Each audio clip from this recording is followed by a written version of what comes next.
Now, if you have an emergency, thaw it out. But no microwaves. The second thing you need to do is budget. I love it when the room goes silent on that one. Does that word just bug you?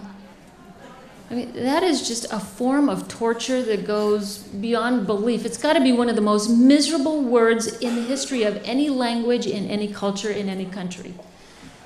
But it doesn't have to be like that. I want you to think about budgeting as funding your ticket to the life you've always wanted to live. Here's what it should look like for you. Pay your bills, put money aside for retirement. What's left is discretionary income. With that discretionary income, I want you to grab a calendar. The old-fashioned kind with the pretty pictures and the little blocks. And I want you to write on that calendar everything that's going to happen in that month. First are your family traditions, Sunday dinners, birthdays, holidays, and then the things that you have to do, brakes on the car, back to school, shopping, whatever it is, put it in the calendar. And with your discretionary income in that box on that day, I want you to write down what you can afford to spend. Now, in my house, when my kids were little and growing up, they knew that every Friday night we had what was called Total Kid Night. That was their night. They could do whatever they wanted. They knew they had $200 to spend in a month.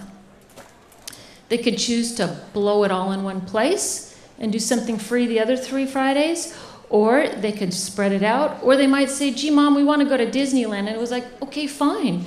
But what do we have to give up for the next few months for you to be able to save and have that money for Disneyland? And you know what?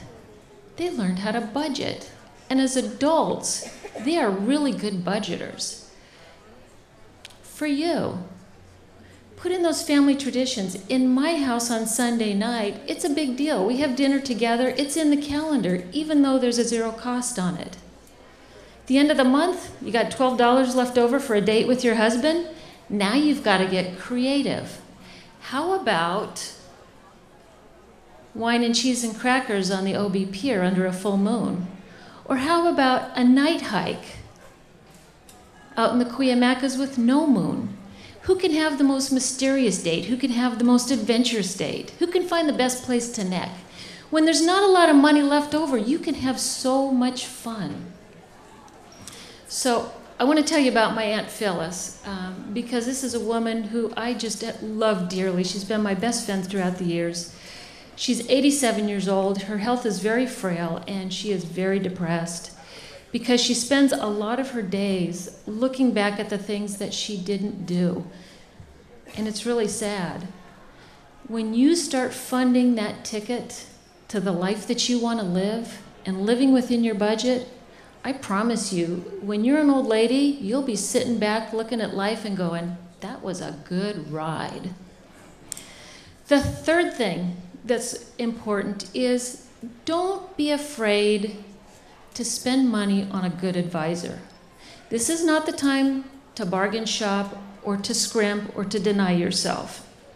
And there's all different levels of help that you can get.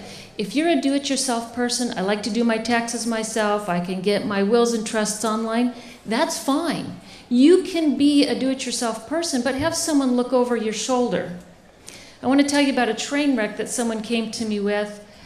And this is what happens sometimes when you don't pay for someone to look over your shoulder. There was a woman who had 5 kids by her husband. He had a business partner, and one day he came home and he says, I'm sorry, but I love her, and we're done. So they married, they had a buy-sell agreement, they bought a life insurance policy, he got cancer, business partner says, I didn't sign up for this, I'm out of here. First wife takes him back and takes care of him while he's sick. In the process, they put together wills, trusts, and they said in that trust that this life insurance policy that was taken out over here shall go to this wife. Well, when he died, the kids came to me and they said, the insurance company won't pay the life insurance out to my mom. What happened was the insurance company said, well, I know you got a will and a trust, but nobody told us about that, and we have a contractual obligation to pay that benefit to this woman, and we're sorry. You might be the type of woman who says, you know what, I've got a busy life, I know what I do, I'm going to pay for somebody else to do it, it's okay. In both circumstances, whatever level you choose, again, go back to that shared knowledge that you have with other people. What other advisors did your friends use? How much time did that advisor get to know you? What kind of advice did they have? What was the experience? And go interview the advisors. It's a relationship. If your friend had good chemistry with that person and you don't, it's okay to find somebody else. This is someone who's going to take care of you, spend some money on it, and make sure that the relationship is good and that you feel good about it. The fourth thing that's very important is get your affairs in order now. I want to have a fire drill while we're all sitting here. You can stay seating, but I want to have a fire drill. If an emergency happened to you right now today when you were sitting in this chair, does somebody know who's going to take care of your kids or your pets? Who's going to pay your bills? Can they pay your bills? Do they know where to find the papers that say you can take care of paying your bills? Who's going to make your health care decisions? If you can answer affirmatively to that, my hat's off to you, congratulations. If you can't answer those questions, you need to get to work. A work associate of mine died intestate. My industry. In his 40s, he went out Lake Havasu one morning on his jet ski, got clocked by a boat, didn't have a will, didn't have a trust. What he did have was an ex-wife, a second wife, kids from both marriages, a mother that he'd been supporting, and a couple of business partners. And they all started arguing about what he told me I could have. What ended up happening was there was a court-appointed CEO. Every Monday morning, 7 people and 7 attorneys would sit around a table and they'd argue about what was supposed to happen. And that estate was settled about the time the money ran out. And there was nothing left to fight over. So please, life happens. Get your affairs in order. The last thing that you need to do is invest and save every single month.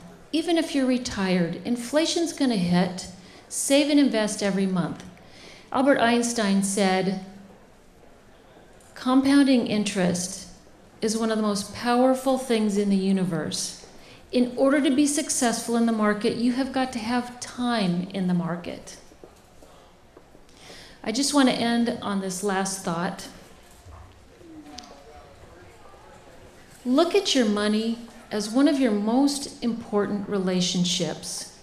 It's what houses you, it's what feeds you, it's what puts your kids through college, it's going to take care of you when you're old and sick. Give it the time and the love and the attention it deserves. When you don't make decisions, you get caught up in the tides. Time goes by and you can't get it back. But when you start planning now and you start funding that ticket for the life you want to live, I can promise you, you will live a rich life, steeped in traditions, full of rich experiences. And if you get together with your girlfriends and have some fun doing it, you will be successful and you will take control of your finances.